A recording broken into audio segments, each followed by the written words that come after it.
¿Cuántos están contentos de estar acá? Mientras Cheney cantaba me venía a la mente por todo el recorrido que nos ha traído el Señor hasta aquí. Pensaba desde que empezamos allá en la casa de Doña Cinia, en la sala, en unos sillones grandísimos que habían. Entonces nos acomodamos uno encima de otro y unos sillones. Después, cuando nos tiraron piedras encima del techo y tuvimos que salir de ahí, y fuimos a un salón, y ahí en ese salón donde estuvimos teníamos que competir con los que llegaban a hacer las fiestas, 15 años, después, ¿cómo se llaman? Discomóviles. Había que salir rápido y entrar rápido porque así era la competencia. Después fuimos a aquel lugar, allá en San Antonio del Tejar, donde olía muy rico. Y no lo digo en positivo, ¿verdad? Y de ahí pasamos a La Juela, donde la pasamos pues bastante bien, poquito incómodo con el asunto del parqueo, ahora no tenemos ese problema, pero sea como sea, fue un lugar donde me parece a mí, no sé ustedes, pero disfrutamos mucho, estábamos en paz, en tranquilidad. Solamente que a algunas personas les quedaba muy largo, digamos como a la familia Rafael, Aurora, Michelle, que hoy no está por acá, le quedaba muy largo en asunto de tomar un autobús. Aquí estamos más cerca. Pero, ¿por qué menciono eso?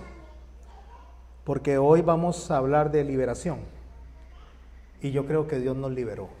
Nos liberó, nos dio este lugar tan bonito. A mí me gusta mucho. Un lugar bonito, parqueo, áreas bonitas que las vamos a ir poco a poco poniendo en su punto, ¿verdad? Con la ayuda de toda la iglesia, porque todos estamos involucrados en esto. Esto no solo es del pastor, ni la esposa del pastor, esto es de todos nosotros como familia. Y vamos a ir viendo el fruto donde vayamos poco a poco creciendo. Solo Dios sabe por qué nos trajo hasta acá y lo que Él espera que nosotros crezcamos. No estoy hablando solamente en número, estoy hablando básicamente o mayormente en madurez. Entre esas cosas que el Señor nos ayuda a crecer es justamente a apartarnos de esa actividad, y no digo esa actividad en una en particular, sino de la actividad del mundo a lo largo del año, donde el mundo trata de opacar la luz de Cristo, que es de lo que venimos hablando. El Señor es luz, pero el mundo y el enemigo trata de opacar esa luz. Trata de que a la gente no le llegue la luz, entonces mezcla verdad con mentira para tratar de cegar los ojos en las familias, desde los niños, desde los más pequeñitos, ahí va cegando los ojos. Nosotros, que gracias a Dios nos ha dado entendimiento el mensaje de hoy, creo que pues ya ustedes lo tienen casi que en la mente y en el corazón, pero este mensaje de hoy, aunque me estoy dirigiendo a ustedes, es para que lo compartan con otras personas. Lo compartan con otras personas que necesitan abrir los ojos. Aquí donde estamos, en este salón tan bonito, si yo cerrara la puerta en este momento, imaginando que estamos en el arca de Noé para separarnos del mundo, y empezara a llover, y se empezara a inundar la tierra, y nosotros aquí con la puerta cerrada en este cajón, adorando al Señor, alabando al Señor, y escuchando afuera gritos de angustia, personas ahogándose, desesperadas, tratando de salvarse, y nosotros sin poder hacer absolutamente nada. ¿Por qué? Porque a Noé el Señor le cerró la puerta. ¿Qué significa eso? Significa, como lo veníamos estudiando el viernes anterior, que hay cosas que ya nosotros no podemos hacer. Nosotros tiramos la semilla, pero al final de cuentas quien hace que esa semilla brote, crezca y dé fruto es Cristo. Nosotros solo la tiramos. Pero no nos echemos el lastre de otras personas que no quieren caminar al ritmo del Señor. Eso pasó con el pueblo de Israel. Y en una oportunidad de tantas que el Señor viene y limpia el pecado del mundo, me refiero no al alma, sino al mundo como tal, donde Él viene y hace y saca desde la raíz todo lo que está mal, como pasó en los tiempos del diluvio, en los tiempos de Noé. Pero de nuevo una semillita vuelve a echar maldad y se vuelve a multiplicar. Así que voy a orar Y les voy a pedir que este estudio de hoy, aunque creo que mayormente lo conocen, ustedes le presten atención a cada detalle, a cada símbolo, a cada figura que vamos a hablar hoy. Hoy es el último día de la Hanukkah y hoy vamos a entender qué fue lo que pasó durante ese tiempo y por qué el Señor, siendo una fiesta menor, significa una fiesta menor que es una fiesta judía y no está en Levítico capítulo 23. Las fiestas que están en Levítico capítulo 23 se le llaman fiestas mayores, pero siendo una fiesta menor, el Señor la celebró. ¿Por qué? Bueno, eso vamos a aprender hoy. Oremos. Padre, en el nombre de Jesús te damos gracias por esta hermosa oportunidad que tenemos de reunirnos como familia, donde cantamos, Señor, libremente, donde aplaudimos libremente, Señor, donde no tenemos en este momento, Señor, y así creo y espero que si nos trajiste hasta acá, Señor, es porque nos tienes resguardados dentro del arca, protegidos de lo que está pasando en el exterior, para poder ayudarnos a madurar y así llevarle luz a otras personas, que a su vez, al igual que nosotros en un momento la necesitamos, hoy ellos la necesitan. Ayúdanos, Señor, a alumbrar con nuestras palabras, con nuestra conducta, Señor. Incluso, Señor, ayúdanos a alumbrar cuando la conducta hostil llega hacia nosotros y que demos una respuesta en sabiduría que venga de ti. En tu nombre, Santo Jesús, nos disponemos de corazón, mente y espíritu para que nos enseñes esta noche. Ayúdanos, Señor, a llevar este mensaje a las personas que así lo necesiten. Amén. Hanukkah. Hanukkah es una fiesta que se celebra siempre a principios de diciembre. Es interesante porque la Hanukkah significa la fiesta de las luces, así es como se le conoce también como la fiesta de la dedicación, y esta fiesta corresponde a una celebración que hace Israel, el pueblo de Israel, por la liberación que hicieron los macabeos de la opresión que tenían con Antíoco Epifanes en manos de los griegos. Antíoco Epifanes como griego, como asirio también, él vino y oprimió al pueblo de Israel de tal manera que el pueblo de Israel tuvo que rebelarse contra la opresión que se estaba teniendo. En Juan capítulo 10 dice así el texto a partir del verso 22, y voy a tratar de ser lo más explícito, lo más tal vez concreto en lo que estoy diciendo, porque en el tiempo que tenemos es muy poco tiempo para explicar tanto, pero le pido a Dios que me dé la sabiduría y la palabra necesaria para que ustedes se lleven el mensaje completo en sus corazones.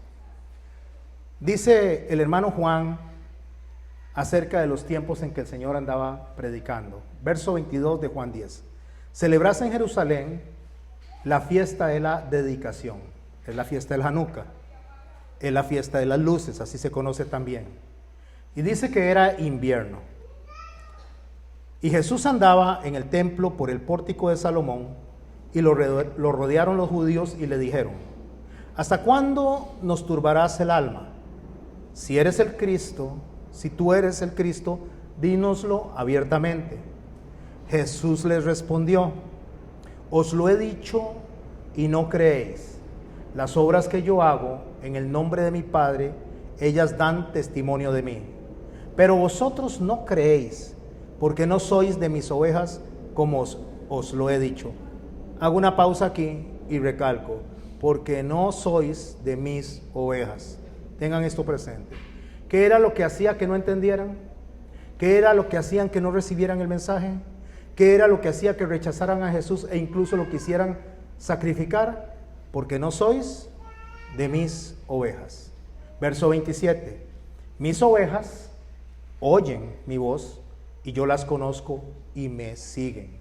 Ahí está la contraparte. El que es oveja de Dios, escucha la voz de Dios, reconoce la voz de Dios, el Señor lo conoce a él, y quien es su oveja le va a seguir.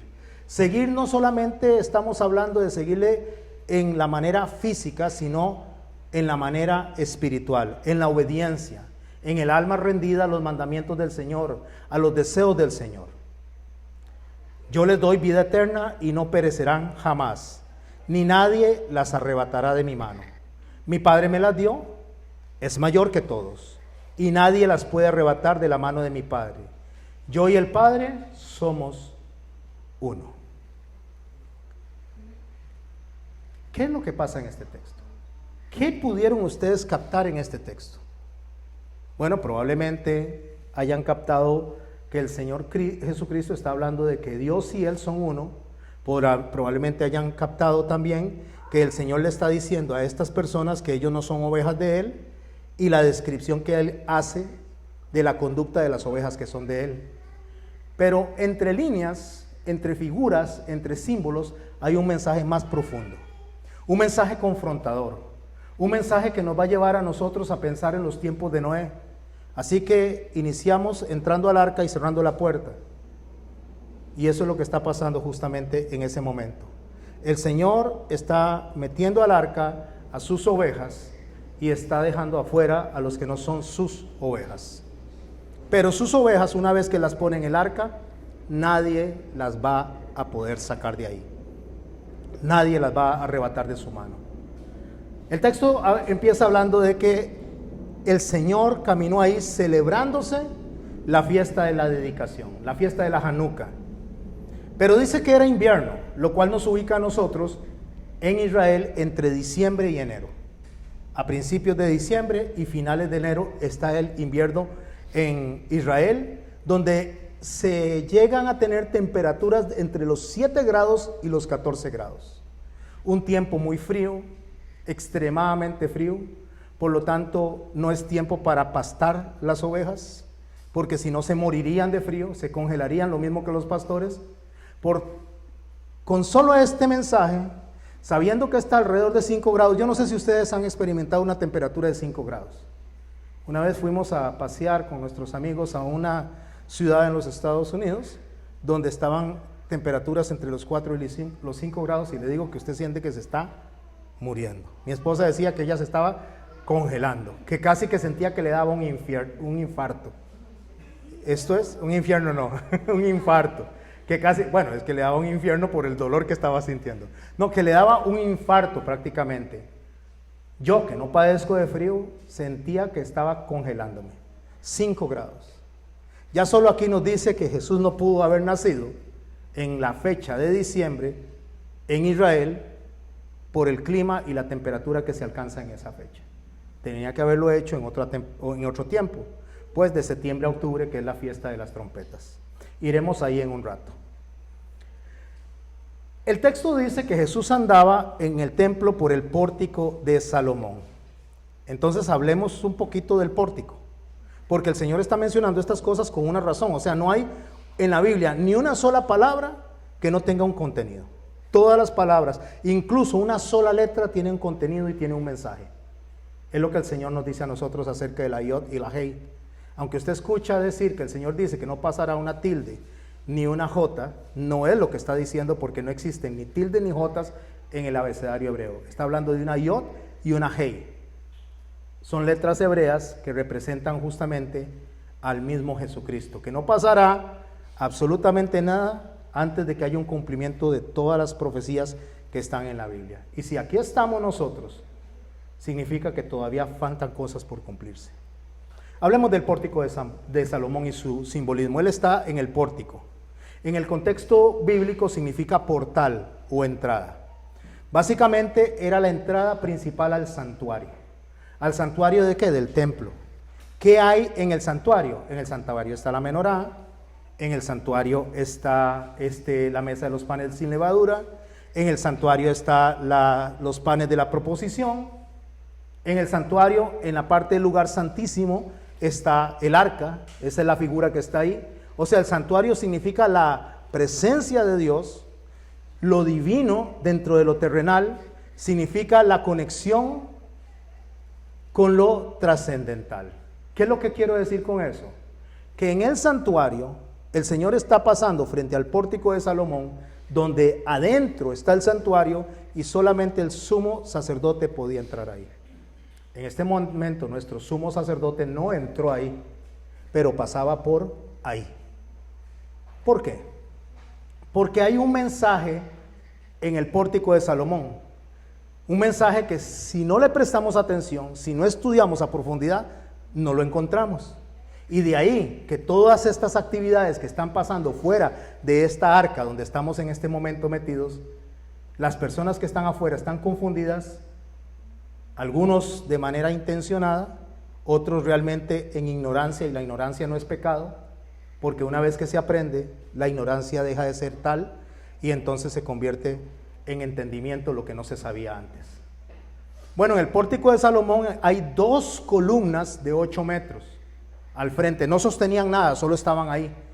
No es como cuando usted llega a un edificio y pone una columna para sostener un techo, para sostener un segundo piso, pero en el pórtico de Salomón no sostenían absolutamente nada, solo estaban ahí con 2 capiteles de plata en la parte superior. Plata significa redención.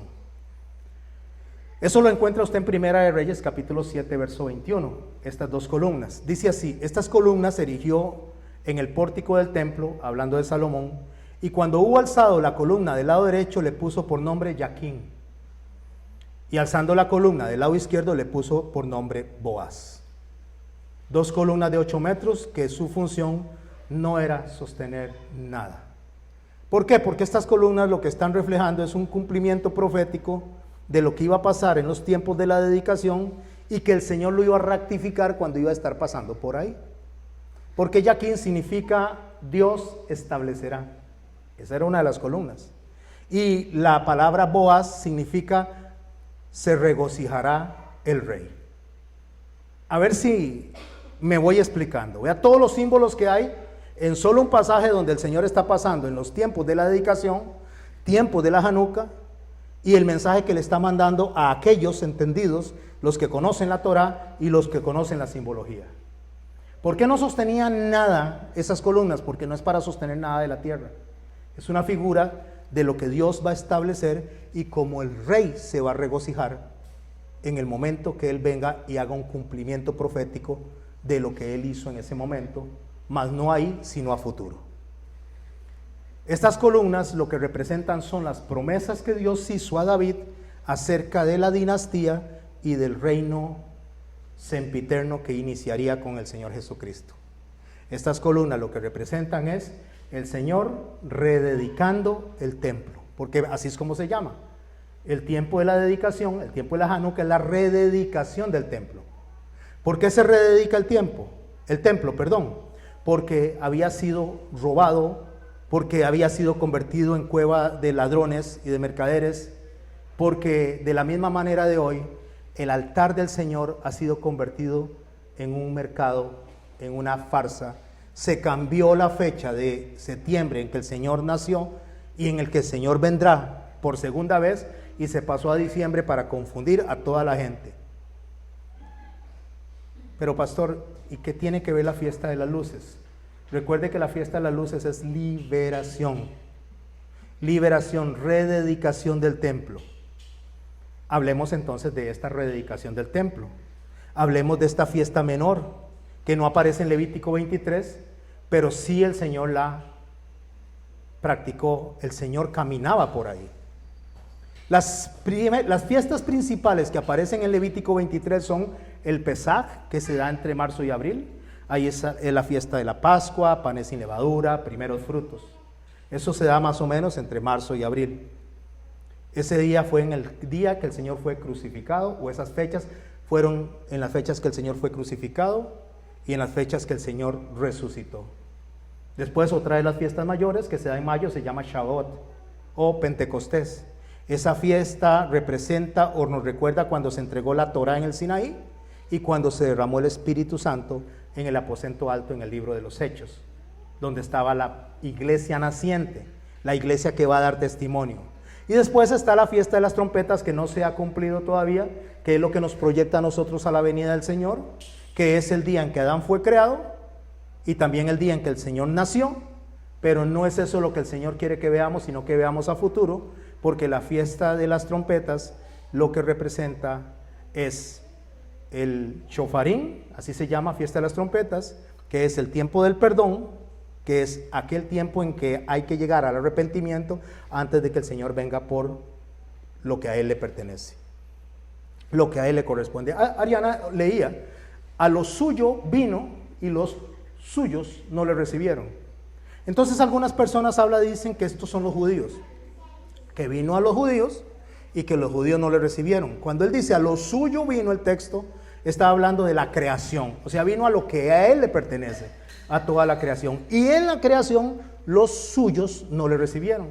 Y los suyos no son los judíos, es el sacerdocio que él estableció. Y cuando digo no son los judíos, porque no estamos hablando de todo el pueblo como tal, sino el sacerdocio que tenía que reconocer su venida, tenía que reconocer el cumplimiento profético y no lo estaba reconociendo. Igual que hoy. Igual que hoy. Que hoy en día hay un montón de gente que está celebrando cosas de las luces allá en San José, pero de la luz oscura, no es la luz de Cristo, porque Satanás se viste de ángel de luz para engañar a las personas. Y en medio de esto, muchos de los suyos no lo están reconociendo, no lo están aceptando. Pastores, líderes, personas que deben guiar a niños, padres de familia, no lo están reconociendo. ¿Y por qué no lo están reconociendo? Porque no reconocen las figuras. Esta fiesta del Chofarín, que se da entre septiembre y octubre, es, como les dije, el tiempo de la venida del Señor. Pero hoy estamos hablando de la fiesta de la dedicación. Se celebraba la purificación del templo cuando el Señor iba caminando. La reedificación del templo. Había Antíoco Epifanes como emperador. Después de que Alejandro Magno murió, se dividió entre sus 4 generales. Uno de estos era Antíoco Epifanes, descrito en el libro de Daniel justamente como una de las bestias que Daniel detalla de los que conquistaron a Israel. Antíoco Epifanes, siendo rey de Siria, dominando bajo el imperio griego, conquistó Jerusalén en esos tiempos. Instituyó un reinado de terror. Y en ese reinado de terror, Antíoco Epifanes se robó millones de oro que estaban en el templo. En el templo que era para la adoración al Señor, él se lo robó todo. Estableció también que si alguien tenía una copia de la Torá, una copia de la ley de Moisés, era castigado con la muerte. Como hoy en día, que la gente rechaza la ley de Moisés porque no ven que eso habla de Cristo. Nuestro Señor Jesucristo dijo: vayan, escudriñen los escritos, los profetas y los libros como los salmos, que son los libros sapiensales, porque eso habla de mí. Circuncidar a un niño, en cuanto al judaísmo, era castigado con la muerte en tiempos de Antíoco Epifanes. Si la madre circuncidaba a los hijos, ellas eran crucificadas y del cuello le colgaban al bebé, del cuellito del bebé donde estaban crucificadas, por haberle entregado sus hijos a Dios. El templo fue convertido en una casa de prostitución. Todo esto se está dando en los tiempos de Antíoco Epifanes. El gran altar de las ofrendas, donde estamos hablando que se presentaban en el lugar santo, en el lugar santísimo, las ofrendas, fue convertido en el altar del dios griego Zeus, a quien se le hizo sacrificio el 24 de diciembre en el calendario pagano a amanecer 25. Porque en esa fecha es donde nacen o aparecen el nacimiento de todos los dioses paganos alrededor del mundo. 24 a amanecer 25. Alrededor de 80,000 judíos fueron asesinados o fueron vendidos como esclavos. Esto se dio dentro del 167 a.C. hasta el 160 a.C. 7 años. Esa es la tribulación que menciona el Señor cuando está hablando de que habrá una gran tribulación, mencionando lo que había pasado con Antíoco Epifanes, mencionado en el libro de Daniel, pero proyectándose a nuestros días. 7 años de tribulación. Durante los primeros 3 años y medio, eso fue lo que sucedió, de esos 7 años, del gobierno de Antíoco Epifanes. De ese atrevimiento que él tuvo de venir a introducir ese tipo de prácticas dentro del templo.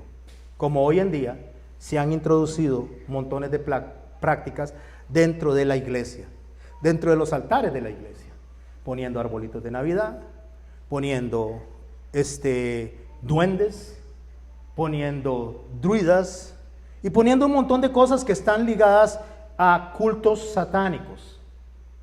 Pero la gente no lo sabe porque la gente no lo estudia. Y lo único que ven es las lucecitas, pero las lucecitas que no vienen de Dios, sino como cuando usted le pone una luz a los mosquitos y son atraídos por esa luz, y donde tocan la luz se mueren, se carbonizan. Así le pasa a los cristianos de hoy en día, que se están acercando a carbonizarse en esa luz de pecado, que no es la luz de Cristo. Después, los otros 3 años y medio de esa parte, de esa segunda parte, de esa gran tribulación que estaba pasando ahí, son los 3 años y medio que dura la guerra de los Macabeos. Lo puede leer en Primera y Segunda de Macabeos o en los escritos de Josefo, que son libros históricos en las Biblias católicas. No son inspirados por el Señor, pero puedes ver la historia de estos Macabeos. Jesús lo mencionó esto en el capítulo 24 del libro de Mateo. En el verso 15 dice: por tanto, cuando veáis en el lugar santo la abominación desoladora que habló el profeta Daniel, el que lee entienda, dice. ¿Por qué está diciendo eso? Porque él se está proyectando a Daniel. Pero resulta que cuando él habla de la abominación desoladora, él se está proyectando a futuro. No se está proyectando a algo que ya pasó, sino que está viendo hacia adelante, pero está usando lo que pasó en el año 160 al 167 en manos de Antíoco Epifanes. O sea, como pasó allá, va a pasar allá, porque lo que pasó allá lo describió Daniel. La abominación desoladora. ¿Qué era la abominación desoladora? Sacrificar cerdos en el altar que correspondía para el sacrificio de Dios. 24 de diciembre a amanecer 25, fiesta para adorar a Satanás. El que lee entienda. Entonces, los que estén en Judea huyan a los montes, y el que esté en la azotea no descienda para tomar algo de su casa. El que esté en el campo no vuelva para atrás para tomar su capa. Y escuche lo que dice: mas hay de las que estén encintas y de las que críen en aquellos días. ¿Por qué? Acabo de mencionarle. Sacrificaban a la madre, la crucificaban, la colgaban de la cruz con el bebé colgado del cuellito de él y el cuello de la madre. Ahí morían los hijos. Pastor, pero cuando el Señor está diciendo eso, ya pasó. Sí, lo que el Señor hace, repito, que veamos en retrospectiva lo que pasó, porque va a pasar, se va a repetir. ¿Y por qué es tan terrible que las mujeres estén encinta y críen niños en esos días? Por el tipo de actividad, el tipo de fiesta que lo que hace es seducir, atraer, jalar a los niños. El enemigo no está interesado en los padres, el enemigo está interesado en los niños, porque los padres ya no los puede cambiar de mente, pero puede cambiar de mente a los niños. Entonces el Señor dice: orad pues porque vuestra huida sea en invierno, vuestra huida no sea en invierno ni en día de reposo, porque habrá entonces gran tribulación, cual no la ha habido desde el principio del mundo hasta ahora, ni la habrá. Y aquellos días, si no fuesen acortados, nadie sería salvo, mas por causa de los escogidos, aquellos días serán acortados. El Señor viene y hace una especie de paneo de lo que pasó en el año 70, lanza la advertencia de lo que va a pasar en esa tribulación, donde va a suceder algo terrible para los judíos, que no hay repetición ni antes ni después, y es cuando Tito Vespasiano invadió Jerusalén, destruyó el templo y sacó absolutamente todo y quemó todo el templo. Hasta la fecha no hay templo ahí. Entonces, para los judíos lo más terrible que puede pasarle es haber perdido el templo, y esa es la tribulación más grande que puede haber existido. Pero resulta que para nosotros, mis hermanos, si logramos ver esas cosas que pasaron en la antigüedad, cuando Nabucodonosor destruyó el templo, cuando Antíoco Epifanes profanó el templo y cuando Tito Vespasiano destruyó el segundo templo, nosotros debemos de ver esa tribulación, porque lo mismo que pasó allá pasa hoy y pasará dentro de muy poco tiempo, y es la destrucción del templo. Pastor, pero el templo no está, el templo no existe, el templo ya fue destruido. No, mis hermanos, es que estamos viendo el templo equivocado, porque estamos hablando de la iglesia, porque Satanás quiere destruir la iglesia, porque Satanás quiere destruir la adoración de la iglesia. Es a nosotros a los que Satanás quiere destruir, sacándonos de la adoración correcta para meternos en la adoración que corresponde única y exclusivamente para Satanás. Y Dios odia, Dios aborrece, Dios detesta que se mezcle lo sagrado con lo pagano. Él dice en Apocalipsis que Él vomitará de la boca a los que no son fríos o calientes, sino que permanecen tibios. ¿Por qué dice Él eso? Porque Dios prefiere que sea frío o que sea caliente. No porque quiere que usted esté en pecado y en maldad, sino porque en pecado y maldad usted sabe en qué está. Y si usted está santificándose, usted sabe en qué está. Pero el que está en medio jugando de un lado y del otro, el Señor dice: esto lo vomito. Esto me parece detestable. Bueno, cuando se da esta invasión al templo por los sacerdotes de Antíoco Epífanes, sacrifican ese cerdo en las fiestas que se le estaban haciendo a estos dioses paganos entre el 24 y 25 de diciembre. Esto fue lo que ya no soportaron los macabeos.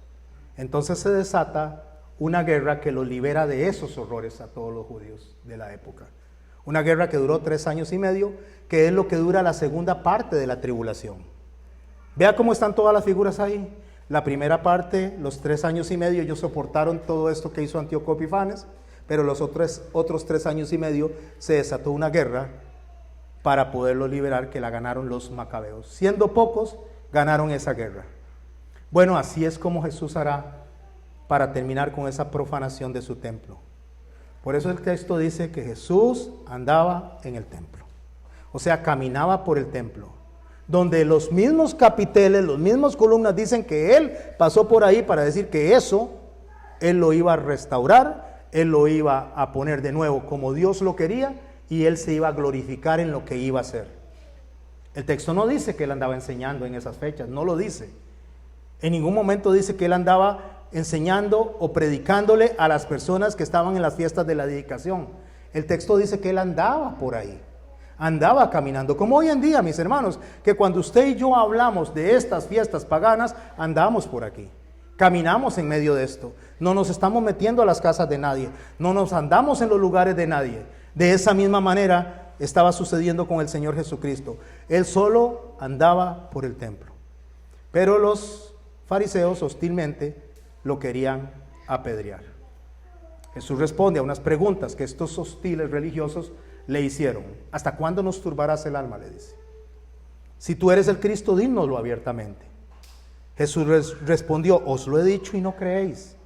Las obras que yo hago en el nombre de mi Padre, ellas dan testimonio de mí. Os lo he dicho y no creéis. ¿Cuándo lo dijo Él? Si usted agarra el libro de Juan y empieza desde el capítulo 1 hasta el momento que Él está hablando, Él dijo: yo soy el que vino del cielo. El que cree en mí tiene vida eterna. Yo soy el unigénito de Dios. Yo juzgaré a toda la humanidad. Yo revelo perfectamente al Padre. Yo soy el enviado por Dios. Antes de que Abraham fuera, yo soy. Yo soy el hombre profetizado por Daniel. Yo me levantaré a mí mismo de la muerte. Yo soy el pan de vida. Yo soy la luz del mundo. Yo soy la puerta. Yo soy el buen pastor. Os lo he dicho, dijo Él, y no me creéis. El problema no era que Jesús no fuera claro en lo que decía. El problema no era que Jesús no se hubiera anunciado. El problema no es que Jesús no hubiera dicho que era el cumplimiento de cada una de las profecías. El problema es que los líderes religiosos tenían corazones endurecidos de incredulidad. Y no aceptaban eso, no deseaban cambiarlo. Deseaban seguir haciendo lo que estaban haciendo porque a ellos les satisfacía, porque les generaba dinero, porque les generaba aplauso, porque les multiplicaba a la gente. Porque la gente, cuando se le presentan cosas que no son de Dios, son multitudes las que siguen eso. Pero cuando usted le presenta algo que es de Dios, son poquitos los que lo siguen. Jesús dijo que angosta es la puerta que lleva a la vida eterna y ancho es el camino que lleva a la perdición. Donde usted ve multitudes siguiendo cosas que supone son de Dios, dese usted por cuestionado si eso es de Dios, porque no es lo natural, no es lo normal. Jesús es rechazado siempre que sea presentado de la manera como Él es, de manera radical. Va a ser rechazado Spurgeon, conocido como el príncipe de los predicadores, dijo así, escribió en una de sus notas: su incredulidad, hablando de los fariseos, es justo una evidencia de que ustedes no fueron escogidos, hablando de los fariseos, que ustedes no han sido llamados por el Espíritu Santo y que aún permanecen en sus pecados. De esta misma manera, mis hermanos y mis hermanas, el que escucha el mensaje hoy verdadero, el que lo entiende y no lo obedece, está en la misma posición que los fariseos, en la misma posición que esos hombres que Jesús está condenando, al cual le dijo: ustedes no son mis ovejas. Si usted está aquí sentado, o alguien me escucha por el canal, o usted comparte este mensaje, entiende el mensaje, sabe la verdad del mensaje, y lo rechaza y no lo obedece, es porque no es oveja de Cristo. No lo digo yo, lo dice el Señor. Porque sus ovejas lo escuchan, lo reconocen, lo siguen y lo obedecen. Pastor, usted está diciendo que todas estas personas que deciden hacer fiestas paganas no son sus ovejas. No lo digo yo, lo dice el Señor. Porque cuando usted tiene la revelación del Espíritu Santo, usted va a desear hacer lo que Dios dice, no lo que el enemigo dice. Y yo no estoy hablando de ser sus ovejas en cuanto a salvación o en condenación. Estoy hablando de ser sus ovejas en cuanto a las personas que quieren seguir al pastor. Porque si usted no quiere seguir al pastor de las ovejas, entendiendo lo que está predicándose, como muchas personas dicen: ah, sí, yo sé que no es en esa fecha. Ah, sí, yo sé que era invierno. Ah, yo sí sé que nació en septiembre y octubre. Pero es una oportunidad para presentar el evangelio. No, Señor, no, Dios no necesita mezclarse con Satanás para predicar el evangelio. Dios es radical, Dios es celoso y no comparte su gloria con nadie.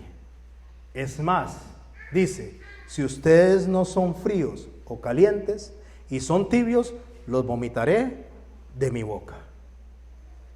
¿Qué hicieron ellos cuando escucharon el mensaje del Señor? ¿Cuál fue la reacción a las palabras del Señor? En el verso 31 de Juan 10 dice: entonces los judíos volvieron a tomar piedras para apedrearle. Les voy a hacer una pregunta. ¿Qué les dicen a ustedes cuando ustedes dicen que no celebran estas fiestas de diciembre? ¿Cómo los tratan? ¿Cómo los ven? ¿Locos? ¿Retrógradas?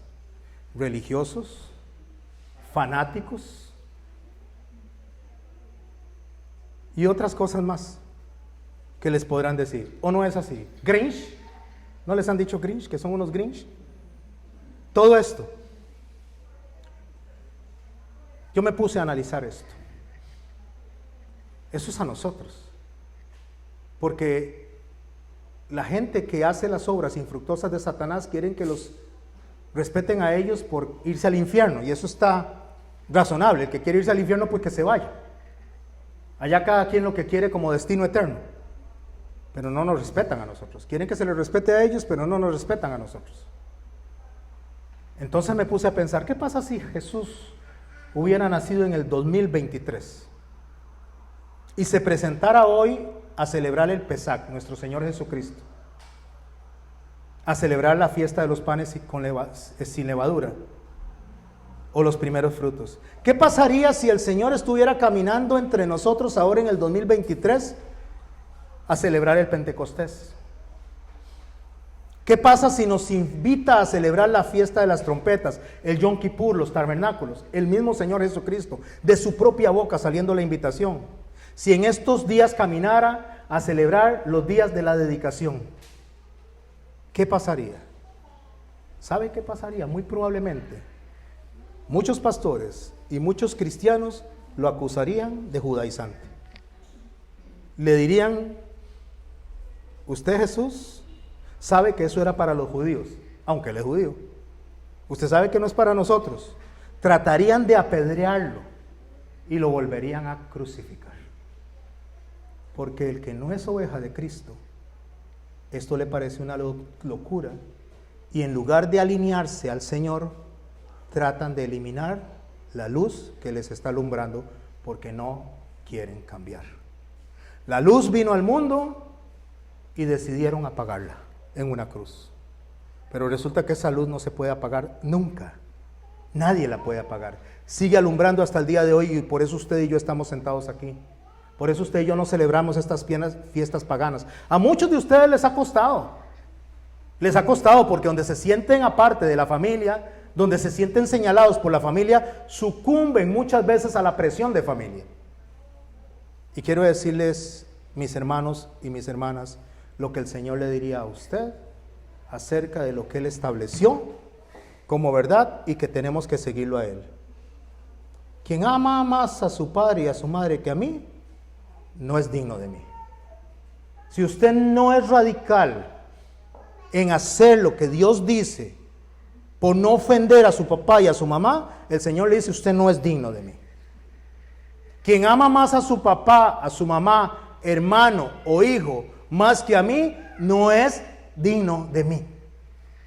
No le está diciendo que los odie, le está diciendo que lo ponga en el lugar que Él quiere estar, que rededique el templo a Jehová, que rededique su corazón, su alma, su espíritu a Jehová, porque Él dice, amarás a Jehová por sobre todas las cosas, con toda tu alma, con toda tu mente, con todo tu cuerpo, con todas tus fuerzas.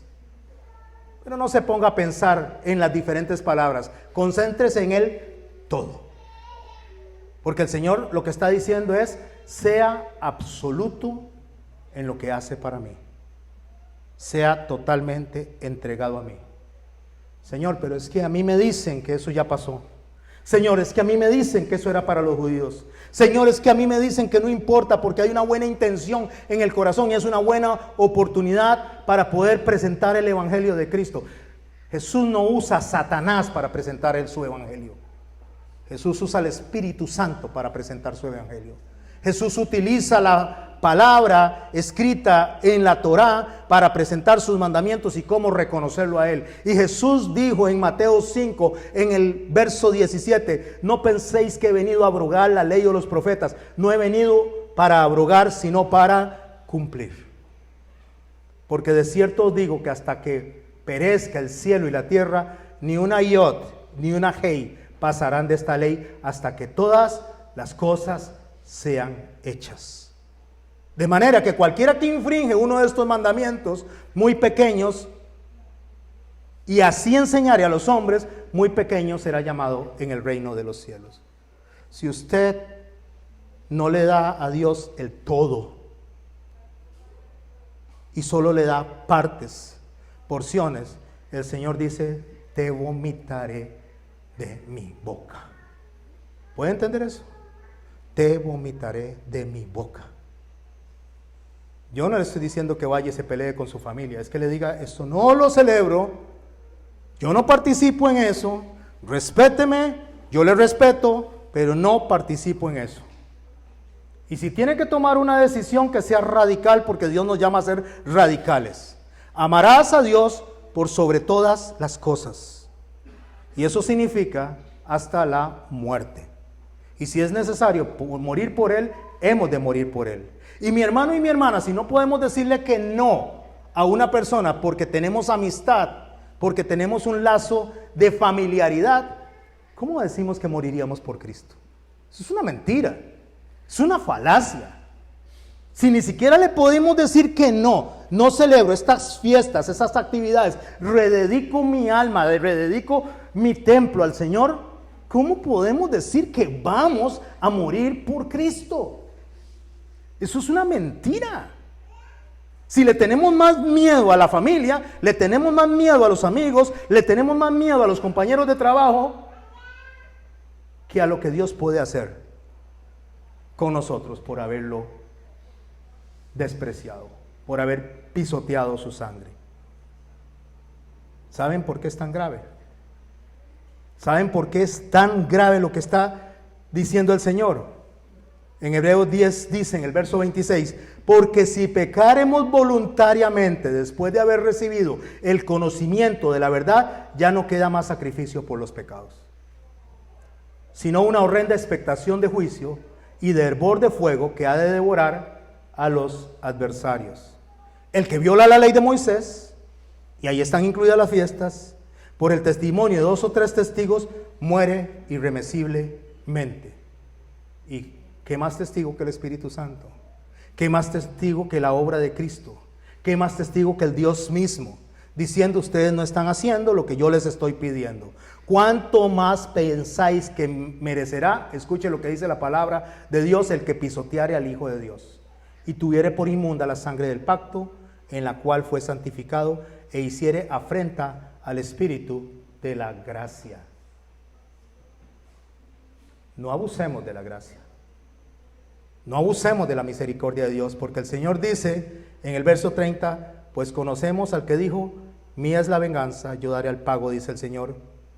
Y otra vez dice, el Señor juzgará a su pueblo, horrenda cosa es caer en las manos del Dios vivo. Pastor, ¿nos viene a asustar? No, no es mi intención. Dios no quiere que usted lo siga por miedo. Dios no quiere que usted lo siga porque tiene una obligación de seguirlo. Dios quiere que usted lo siga porque lo ama. Porque lo ama. Y si usted lo ama, usted va a hacer lo que Dios quiere.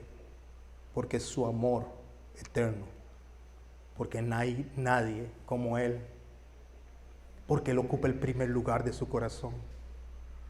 Porque usted le puede decir a las demás personas con respeto y con amor, yo eso no lo practico, yo no lo hago. Pero si usted está con un pie a la izquierda y otro pie a la derecha, ¿qué autoridad moral tiene para decir nada? Si usted viene y se acomoda un día al mundo y otro día se acomoda a la ley del Señor. Un día satisface los deseos de las personas de celebrar fiestas del demonio y otro día entonces quiere venir a levantar manos santas aquí y alabar al Señor. No, Señor, o está en lo frío o está en lo caliente. O está con Satanás o está con Cristo. Pero no puede estar en los dos lugares. O en un lado o en el otro. Y así va a tener la autoridad moral para que la gente vea y diga, algo pasó en esa persona. Algo pasó porque veo luz que no veía antes. Porque veo autoridad que no veía antes. Pero no deje que le pase la que le pasó a los fariseos, que mientras Jesús predicaba, dicen, Él habla como quien tiene autoridad, no como los fariseos, porque eran un montón de hipócritas que se mezclaban entre lo pagano y lo santo. No sea usted uno de esos que mezcla pagano con santo, sea radical. Saque del altar de Jehová el cerdo. Saque del altar de Jehová el becerro de oro. ¿Me estoy explicando, mis hermanos y mis hermanas? Saque lo que no es de Dios de su vida y meta lo que es de Dios en su vida. Ese es el tiempo de la dedicación, es la Hanukkah. ¿Y por qué la Hanukkah en diciembre? Porque el Señor vino en una fecha como septiembre y octubre. No podemos decir cuándo va a ser, pero sí le puedo decir que en septiembre y octubre, más o menos en esa fecha, el Señor va a venir a arrebatar a su iglesia. Y después de que arrebate a su iglesia, un par de meses después, va a hacer exactamente lo mismo que hizo como en los días de Noé. Y va a barrer y va a limpiar esta tierra. Y cuando lo haga eso, lo va a hacer en un tiempo como en los días de la dedicación, porque Él va a rededicar su templo para Él mismo. Porque Él a sí mismo se honra porque su nombre es santo. Oremos. Padre, en el nombre de Jesús te damos gracias por este mensaje que nos has traído. Ayúdanos, Señor, en estos últimos tiempos, porque sabemos que estamos viviendo en tiempos de la última generación a ser radicales. No permitas que nos deslumbren las luces, Señor. Las luces, Señor, falsas. Las luces que nos acercan a la muerte. No permitas, Señor, que los cánticos, Señor, que nos alejan de la verdadera adoración hacia ti, Señor, nos alejen, Señor. No permita, Señor, que el amor hacia las personas sea superior al amor que tenemos que tenerte a ti, Señor. No permita, Señor, te lo rogamos, que nuestra fe falte. Ayúdanos, Señor, a poder confiar en que si hacemos lo que nos manda, Señor, nos vas a honrar, porque te estaremos honrando. En el nombre de Jesús te damos gracias. Bendecimos esta noche, Señor, y bendecimos, Señor, tu palabra. Amén.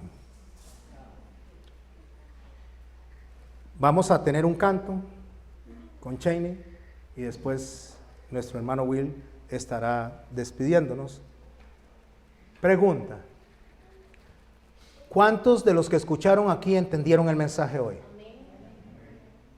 ¿Cuántos de los que están aquí creen el mensaje que recibieron hoy? Si lo creyeron y lo entendieron y son ovejas del Señor, lo van a poner en práctica.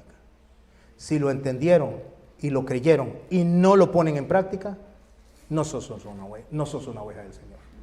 Sos un infiltrado en este lugar. Y si eres un infiltrado en este lugar, el Señor te va a avergonzar.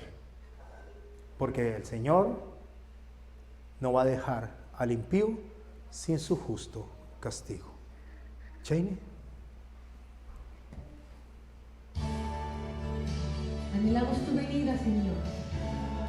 Anhelamos, Señor, que vengas por tu pueblo.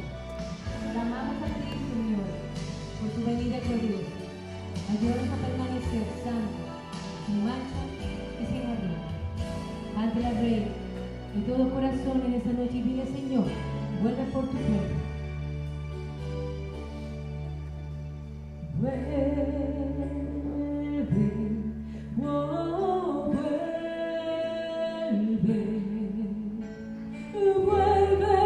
por tu pueblo, Señor. Tu novia dice, vuelve, vuelve. El Espíritu y la novia dicen, ven. ¿Dónde está muerte tu aguijón? ¿Dónde, oh sepulcro, tu victoria? Sorbida es la muerte victoria. Cuando en triste momento, en solo un pestañear, a la final trompeta, los muertos resucitarán, incorruptible resucitarán, y nuestros cuerpos transformados serán. Vuelve, oh, vuelve, vuelve por tu pueblo, Señor. Tu novia dice, vuelve, oh, vuelve. El Espíritu y la novia dicen, ven. Por tanto no durmamos como los demás, sino velemos y seamos sobrios, porque el mismo Señor, con voz de arcángel, con trompeta de Dios, descenderá del cielo. Muertos en Cristo resucitarán, y los que hayamos quedado seremos arrebatados juntamente con ellos. En el aire le recibiremos, y así estaremos para siempre con él. Vuelve, oh, vuelve. El Espíritu y la novia dicen,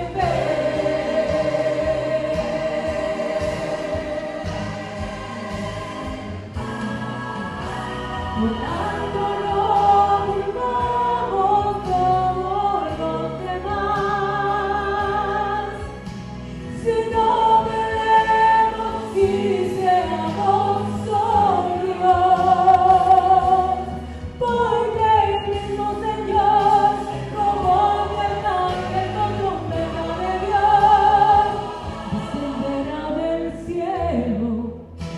muertos en Cristo resucitarán. Los que hayamos quedado seremos arrebatados juntamente con ellos. En el aire recibiremos, y así estaremos para siempre con Él.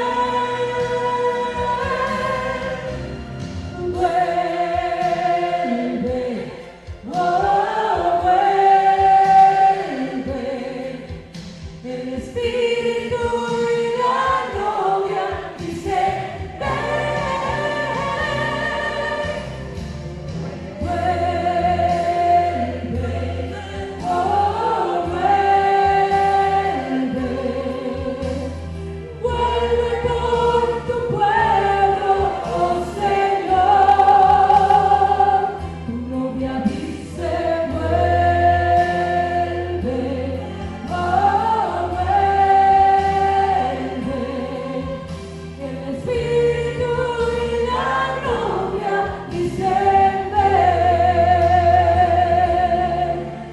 El Espíritu y la novia dicen ven. El Espíritu y la novia dicen ven, Señor Jesús. Amén, amén, amén, amén, amén, amén. ¿Quiénes creen en este canto? Se los voy a decir de una manera sencilla. El Señor dice que en estos días, los días serán acortados por causa de los escogidos. ¿Sabe qué significa eso? No que los días van a ser de 23 horas o de 22 horas, sino que el Señor se va a llevar a su iglesia cuando ya esto sea insoportable.